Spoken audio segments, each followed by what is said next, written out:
I am going to have you, while you are at home, instead of painting, I'm going to have you work on practicing shading and value scales. This is what we are going to have you work on at home while we will be painting at school. If you are all virtual, then I want you to be working on your paintings and the shading assignments as well. You should be able to do both of them at the same time. They aren't going to be too difficult, but I want you to try and practice as best as you can. I'm going to be uploading 2 worksheets, and I will have direct instructions for each one that will also accompany it. During the 2 weeks that we will be, or week and a half that we will be doing virtual, all virtual, you are going to be working on your Chromebooks, and your art projects will be solely done on your Chromebook. It's going to be digital art assignments. So be on the lookout for that stuff for the next week and a half after this assignment. This assignment, I want you to just have a pencil. You can have drawing pencils. If you don't have drawing pencils, we can still work with what you have. As long as you have a pencil and your sketchbook, then you'll be able to get this assignment done.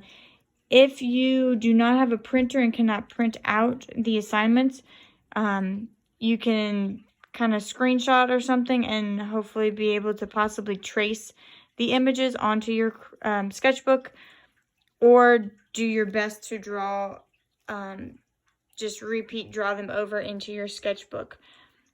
Now, what I want you to do before you start the worksheets is I want you to practice a value scale. I have a 4H pencil and a 2B pencil. So I want you to work on seeing how light you can get your pencils to be. Work all the way to see how dark you can get them to be. So it's always easier to make it darker than it is to make it lighter. So I want you to do your best to get a pretty good value scale. We did this in painting with your colors, but it's a little bit different with pencil.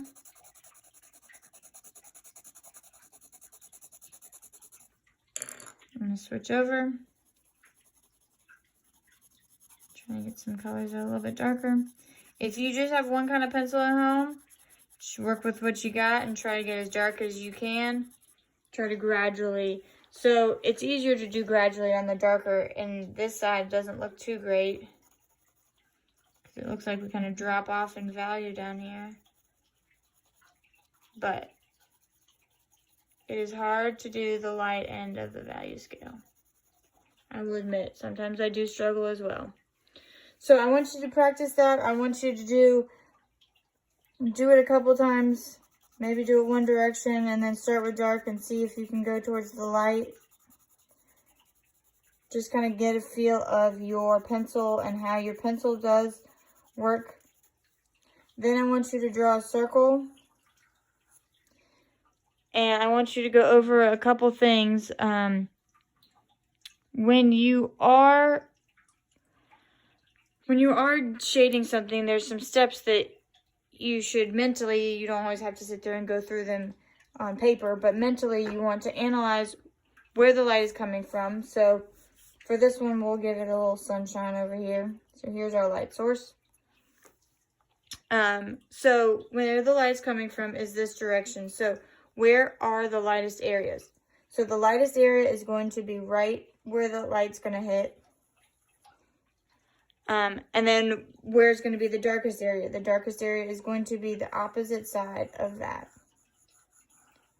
Really, the darkest is also, you're also going to have a cast shadow, and really the darkest spot ever is going to be right where the object hits the surface of whatever it's sitting on the table. So you got your dark areas here, your light areas there. Is there anything next to your object that's going to make your light bounce off and come back. Sometimes you have reflective light right here, and that's going to give you a little bit lighter, and then you've got your dark. So sometimes you'll have your reflective light that bounces on the table and would bounce back onto your ball. If there's direct or full partial lighting, then those areas you would leave completely white. You would not touch them. But the shadows is going to be the darkest area. So what's going to happen is that's brighter and this is darker, and you're going to, and it's best to shade in the same direction as your form is. So you'll slowly get lighter as you get closer to the light source. So switch to my lighter pencil. And I like to hold my pencil kind of far back because that allows me to not push very hard when I am shading. So you've got your shading all the way to your light source. And you're going to have thicker dark on this side than you will right here. So then you've also got your shadow, which starts out pretty dark and then will get lighter as it goes out because the light's going to be coming on top of the object as well. Reflective light is going to be right on the edges usually. So that right there is our reflective light. Because this would be like a direct light right here. You wouldn't shade it. If this had indirect light, then you would shade it very, very lightly. This would be the areas that would probably be more like the indirect light. If your object has some kind of opening, you would also need to remember that the inside areas that are not facing the light source would be dark, and the inside that is facing it would be lighter. But you don't want to color it solid black because then that would make it look like it was just sitting there. So if you had a cylinder over here and the light's coming this way, then the light would be coming in and it would hit there, so it would be darker on this side. But on the outside, you'd have the darker on this side because the light source is hitting it right there. And so you'd have your dark on one side and your light coming this direction. And then your shadow would also be on this side. A couple little quick shading activities for you. So if you would draw those as well, then you would be ready for the worksheets. Now there's 2 worksheets, and they are all about shading, and I want you to try to kind of get into the groove of your light values and your dark values, and being able to make very light values and being able to make very dark values. You will never get black, but I want you to get as dark as you possibly can with your pencil that you have at home, because that's going to really help in giving your objects dimension. When we work on some still life drawings and shading, it will really make a difference in the quality of your drawing if you are able to get a very wide variety of values. So work on those 2 worksheets. If you are at home, it should take you probably most of the class time.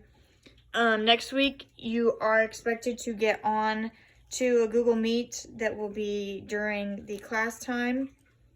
If you are not able to, there will be some things posted for you to do at a later time, but you need to make sure that you get the work done, and there will be things for you to turn in. I think there will be 3 little small projects for you that you will be turning in between next Tuesday and the following Thursday. So the 3 days that you will be on solely virtual, there will be assignments that you will need to turn in, one for each one of those days that we are on virtual. And I will be on Google Meets each one of those days for you to join during the class time. If you have any questions, please send me a remind text, send me a message on Canvas. Let me know if you need anything.